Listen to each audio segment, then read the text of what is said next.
So my PM was able to tee up a time quite quickly with the real estate agent, and we're talking about in a matter of 1 or 2 days.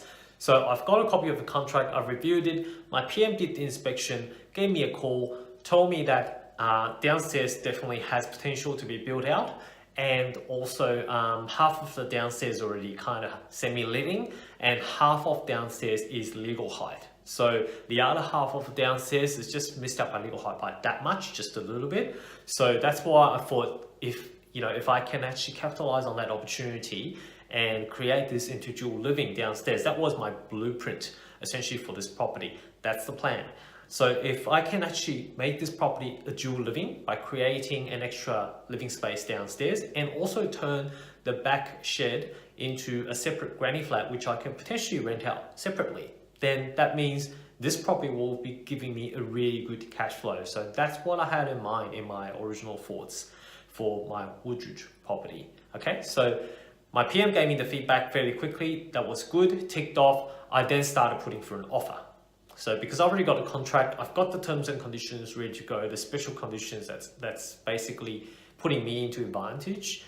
I've put them out, I put an offer and sent it straight away. So that happened in a matter of 3 days, basically. From the time that the listing comes on board till the time that I made the first offer with the contract, with the signed contract, is 3 days. That's how quickly I was able to move at that time. I mean, if there's no delay in between the PM and inspecting the property, then it could even turn around quicker. But even within that such a short period of time, I actually had another offer that was, it was a multiple offer situation. So it wasn't just my offer, someone else in that period of time also put through an offer. So, in other words, I had a competition at that time, and it was purely up to the owner to select which contract that he or she wants to go with. And that basically just depends on your offer price, your terms and conditions, and luckily in this case, I was the one being chosen. So the agent gave me a call and congratulated me as the new owner in terms of the property that's on the contract to me. And at that point in time, that's when I actually started to organize building and pest and also finance.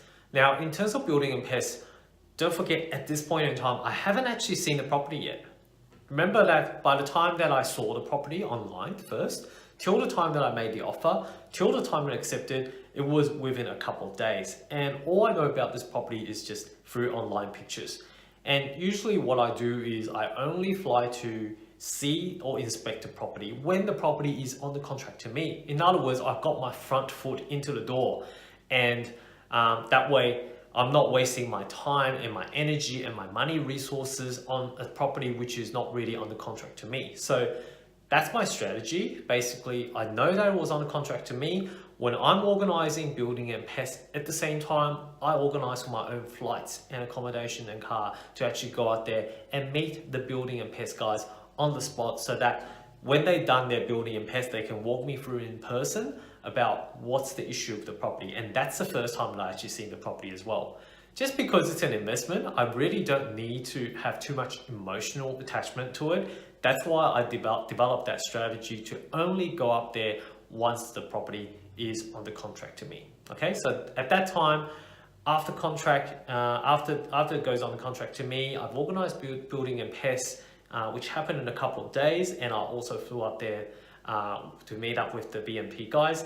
They took me through in terms of actually what the property, whether there's any issues, termites, building issues, and luckily there was no issues.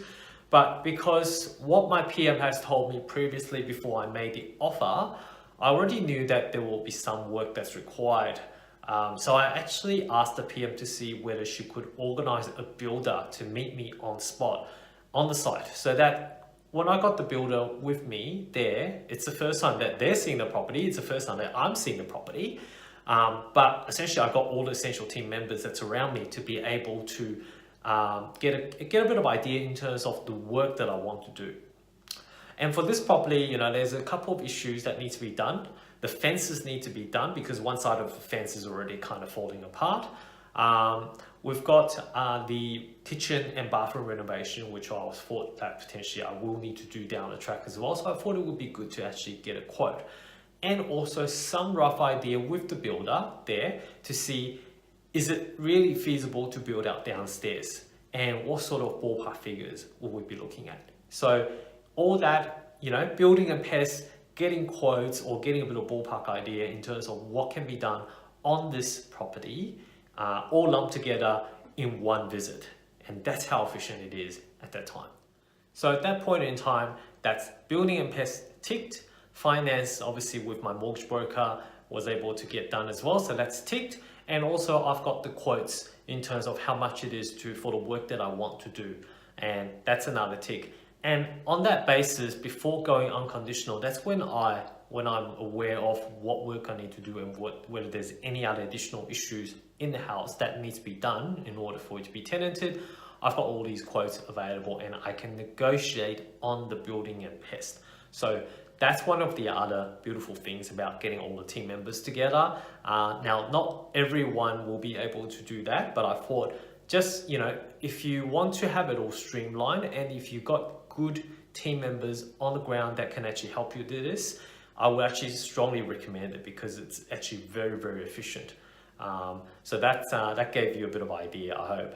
So that's basically going into the details of how I was able to effectively, all the way from seeing the property, making an offer accepted, see the property, and also getting the building and pest done and getting the quotes done.